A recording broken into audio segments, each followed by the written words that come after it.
What is going on, investors? Hopefully you guys had a great day out there. I know it's a big down day in the stock market today, so it could actually create some buying opportunities heading into next week. We'll save that for another time. Today, we're going to talk about Salesforce.com, ticker symbol a CRM. Over the last year, the stock is up about 29%, and we've got a $220 billion market cap on this one. They just reported their fourth quarter and full year earnings, and they beat on the EPS side, and they did beat on the revenue. On the revenue side, we're up 20% year over year, and we beat by about $140 million.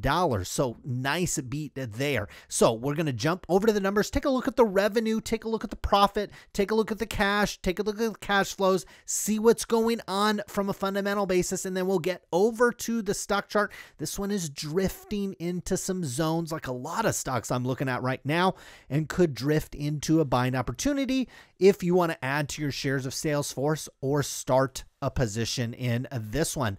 Jumping over to the numbers, we've got our revenues here on the top line. 3 months ended 2021. This was last year in 2020. And then this is our fourth quarter. So we've got a full year view here, 20 over 21.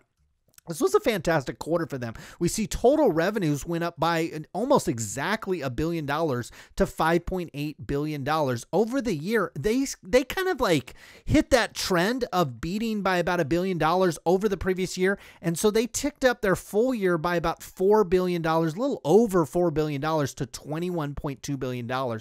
Keep in mind, this does have a $220 billion market cap. So you're paying a fair amount on the revenue side, but this company is profitable. We take a look from a gross profit perspective. We spent $1.479 billion in the quarter to make that 5.8. Just juicy high margins on this one. You're never going to get this one probably at a low multiple because you got a gross profit of $5.8 billion of $4.338 billion. That's fantastic. Take a look for the full year. You got $21.2 billion in revenue. We grossed out $15.8 billion. That's just massive margins. So we have these other operating expenses here. They come in as R&D, marketing and sales, general and administrative, and they have something else here, but that was not an impact this year. We see here, yes, we're spending a lot of money here, but it is not all cash. They come down here and they say amount includes stock-based compensation, so you can factor this in. Look, you got to pay these employees some way. You can't pay them with,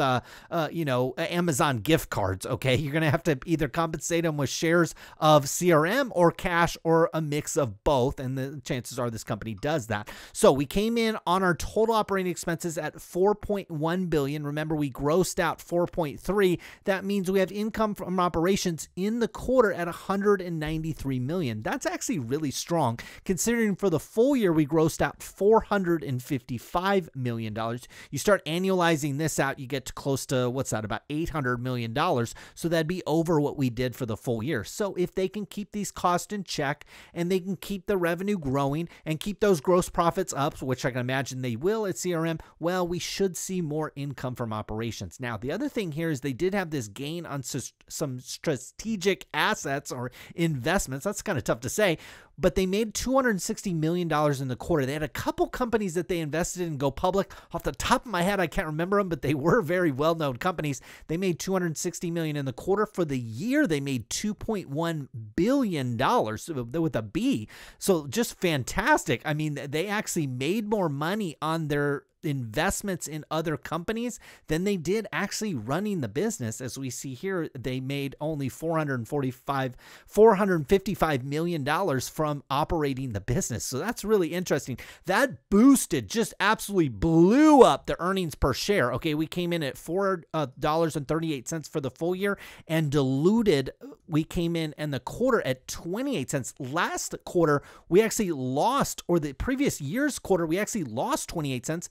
This year, we made 28 cents. But here's just a lesson really quick. So they talk about how the EPS beat by 29 cents. Okay, the reason, or one of the biggest reasons why it beat is because you have this pretty large gain on the investments. Again, that has nothing to do with running Salesforce.com. This is why I don't typically look at EPS on a kind of quarter over quarter or year over year basis. It's not something I pay attention to unless we're talking about dividend coverage or dividend payments and things like that. Then it can be useful. I tend to focus on gross profit and operating income. So these two lines, in my opinion, are very, very important. If you want to come down here to net income, factor in taxes and this other stuff, you can do that. I tend to focus on these two numbers. And when we look at that from a Salesforce.com basis, they are growing. Is it this exponential crazy growth? Not necessarily, especially on a year-over-year basis, but it certainly is good for the business.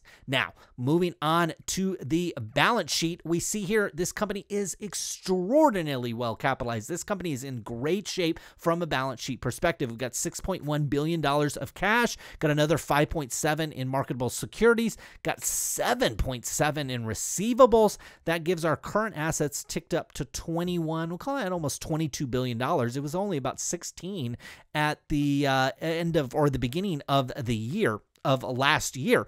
That our total assets ticked up $11 billion to $66 billion. Our total liabilities only a fraction of that at $24 billion. They've got a little bit of non-current debt, but that's it. There's not a lot going on here. That's even something on the liability side, unearned revenue. That's technically an asset that's probably being balanced out over here at some point. So look, just absolutely phenomenal from a balance sheet perspective. From a cash flow perspective, here's probably another interesting way you can analyze this company. So on cash flows, you pull down this net income number for the 3-month here, and they give it to you on the full year here. What you can do is basically subtract this gain on the investments that they made, the companies that went public. They basically own stock in private companies that went public, and they basically were able to cash out when those companies went public in their IPO or their SPAC deal or whatever they happen to do. And here's net cash provided by actually operating Salesforce.com, not any of this other investment stuff. You see over the last year or so, up a little bit, up fractionally, about, call that about 10%. But over the last year on a quarterly basis, it's actually really accelerated nicely, up about $500 million on that sense. Moving over to the stock chart. Woo! This stock has taken a dive. We're coming down here. We're right here. I'll draw a line in here so you guys can kind of see this. This is about where the stock is right now. Ended the day right at 230. Now we're down here at 222. I have a couple levels marked out on this one. You see here, a couple months ago, we analyzed this company when it made this big jump. So it had earnings and it created this big gap in the price of the shares, and it gapped up here, kind of danced around. We came all the way down here in January 15th. We basically filled this gap, okay? And that's typically what you say. It doesn't always happen all the time, but that's typically what happens. We created another gap here when they reported earnings a couple months ago, about 3 months ago, created a gap down, and we came back and actually filled that gap perfectly, and then now we're back down here at 220 or so, 221. Couple levels here if you want to buy the stock. 220, and they're really round numbers, honestly. 220, 210 are the two spots where I think you could buy this one. If you want to do some kind of trade, 215 is also in play as well. That could be like an intermediate level as well. But 220 is nice, 215 is nice, 210 is really nice. I'd put a stop loss maybe under 205 or so if you were trading this, or even if you've got a long position or something like that, you want to protect yourself to the downside. That could be something that you have in play because the stock has bounced here and rebounded in the past. I would expect at some point the equity market will get its footing and start to rebound. This is a stock you could play in that sense. So you could come down here, buy it at 220, 215, and then play the bounce up to 230, maybe even all the way back up to 240 at some point if we resume this uptrend. I would guess we're in a pattern of sideways consolidation in the stock market. I know it's painful right now. Everything's just going down. Eventually, things will find a bottom, buyers will step in, and then we'll have a bounce, and then we'll probably meet some sellers and then bounce back down, and we'll kind of sideways chop. That's what I would guess, at least in these very financially healthy companies that are actually generating large amounts of revenue and a fair amount of profit,